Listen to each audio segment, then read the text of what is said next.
Hello, this is Charlie, and here's my presentation of assessment recording. So, I invested another book of Peter Hose, which is Urban of England.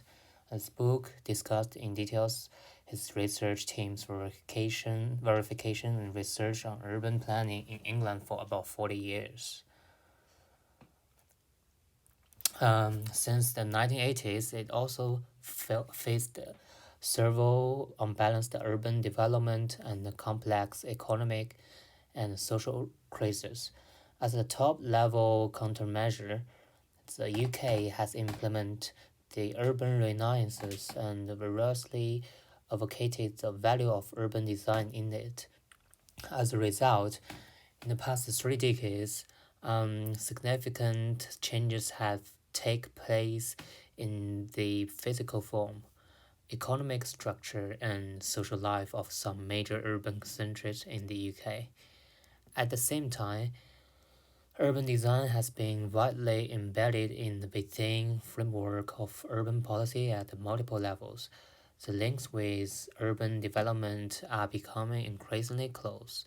However, the financial crisis in 2007 to 2008 changed the urban construction landscape of the UK to a large extent. In the next decade, the UK entered the so-called post-recession age, the revival phase, and new complexities and uncertainties. But in the capital London, many developments related to urban design have emerged.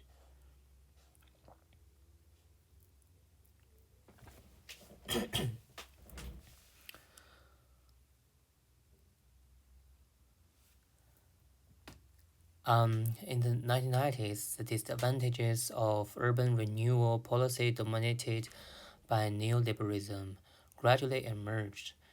Excessive reliance on urban development companies and development zones for investment attraction, and the adoption of laissez-faire for private developers, so that urban construction was encumbered by economic interests and real estate development. Important issues such as citizen welfare, social equity, community tolerance, and cultural improvement have been shelved for a long time. To this end, the Conservative Party government has made a series of efforts to focus on the area with the most prominent social needs, including increasing the intensive renewal of space in the inner city central area, increasing the amount of social housing, and urban renewal encourage the adoption of a real estate development in cooperation with local communities and provides more employment for disadvantaged group.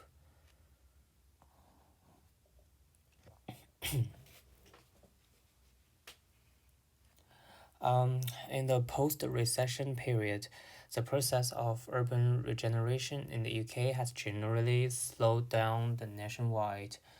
But at the same time, the urban development gap between the southeast of England and other regions has shown signs of widening, and London's performance is particularly prominent. Since 2009, the average house price in London has risen by almost 70%, while in Northern Ireland it has fallen by more than 40%.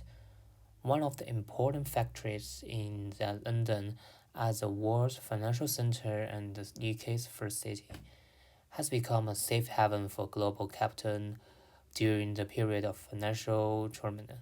But on the other hand, London has continued the urban revitalization strategy in the 1990s. The cities with the most attractive urban design practice in the UK in the past 10 years. So here's the questions. Does urban planning fail? Um, Based on the Peter Hose theory of the book, um, treatment of traffic congestion in cities through a balanced layout of land use properties. The designer's original goals was to reduce people's commute time to and from work in order to control urban traffic congestion.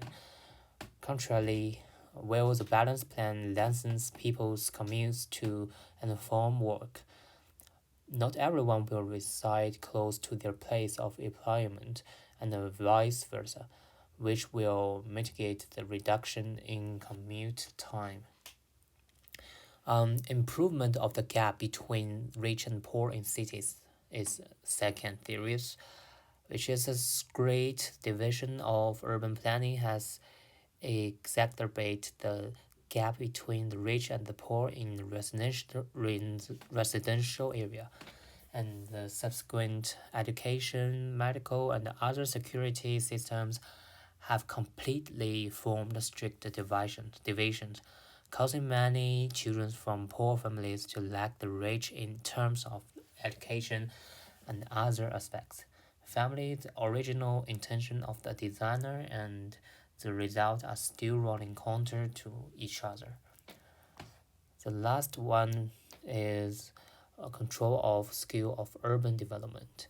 Urban planning is currently not marginally successful in controlling the scale of urban development. The study discovered that a Greater London area urban limits do not experience disorderly expansion exactly because the extent of the urban planning, but it is also found that the phenomenon is restricted to the boundary. More economic considerations than governmental planning and design are in control when it comes to the use, development, and development of urban landed.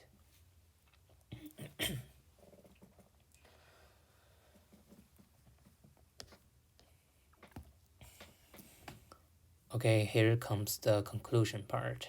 Cities are considered the base units of building a more sustainable world. Cities are and will continue fundamentally affect the development of the environment, which in turn affect the development of cities. Sustainability issues are not only about the environment. Many economic processes and social situations are increasingly showing a sustainable trend. Therefore, in the process of urbanization, sustainability needs to be considered from the two dimensions of people and the environment. Okay, thank you for listening my recording.